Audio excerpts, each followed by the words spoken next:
Welcome to another video. Today, we're going to explore a profound lesson on gratitude.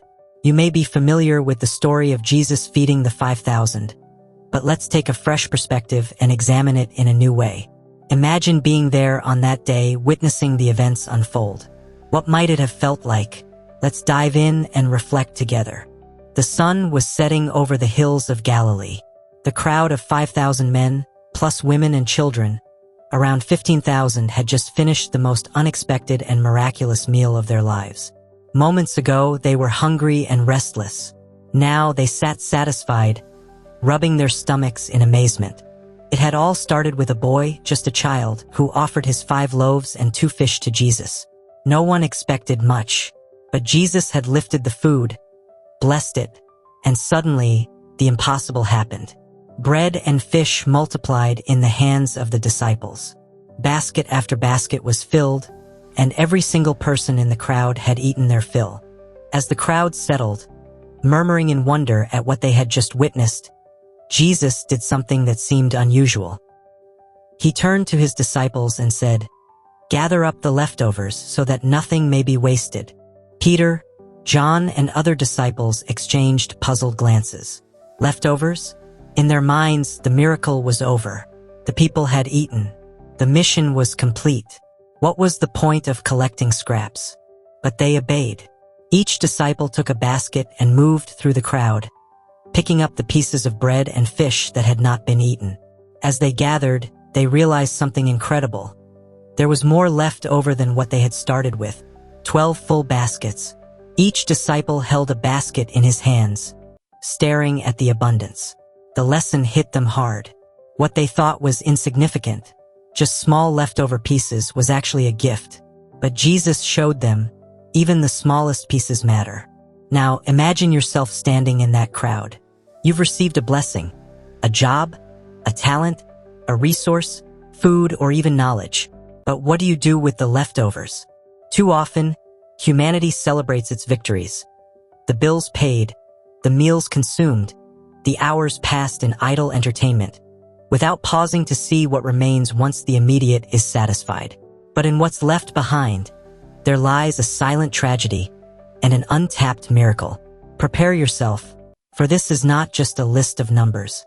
This is a mirror, and it reflects what we waste and what we could have become. 1. Food waste. Over 1.3 billion tons of food are wasted every year. That's 1/3 of all food produced globally. And the greatest culprits? Ordinary kitchens, ordinary people. 2. Time waste. The average person spends 2 to 3 hours a day on social media. That's 1,000 hours a year. A quarter of your waking life, devoured by scrolling, swiping, and staring into digital illusions. What could those hours have built? A new skill? A restored relationship? 3. Money waste, the hidden leak. We spend, on average, $18,000 a year on things we do not need. Not investments, not legacy, not generosity. Yet, Jesus teaches us a powerful lesson. Even the leftovers have value. Your leftover time, the bits and pieces that seem too small to matter, is more valuable than you've ever imagined. They are not scraps. They are seeds. Instead of letting these moments vanish into nothingness, you could redeem them. With just a word, you could soften a heart hardened by life. With just a gesture, you could restore someone's faith in kindness. What costs you nothing could mean everything to someone else. You could invest your time in yourself, not out of selfishness, but out of purpose. Read that book. Pick up that forgotten guitar. Learn not because you must, but because your soul still hungers to grow. In prayer, in reflection, in stillness, you may find not only peace, but power.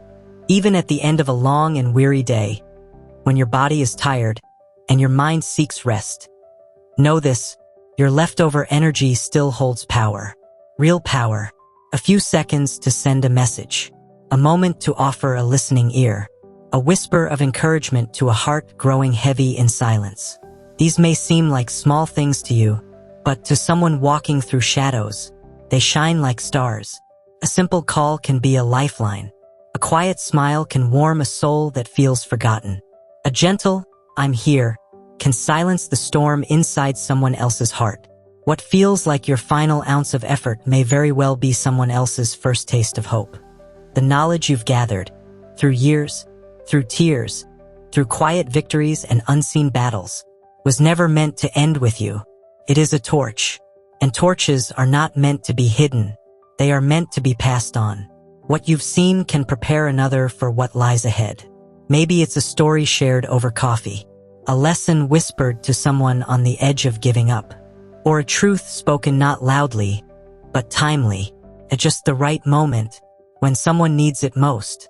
You don't need a classroom to teach. You don't need a podium to inspire. You only need a willing heart. The disciples thought they were gathering scraps, fragments left behind after the miracle. But what they collected wasn't waste. It was overflow. It was abundance wrapped in humility. And so it is with us today. We often overlook what feels small, what's left at the end of our energy, time, or resources. But these are not scraps. And when used wisely, they hold the power to multiply beyond imagination. Here are a few facts.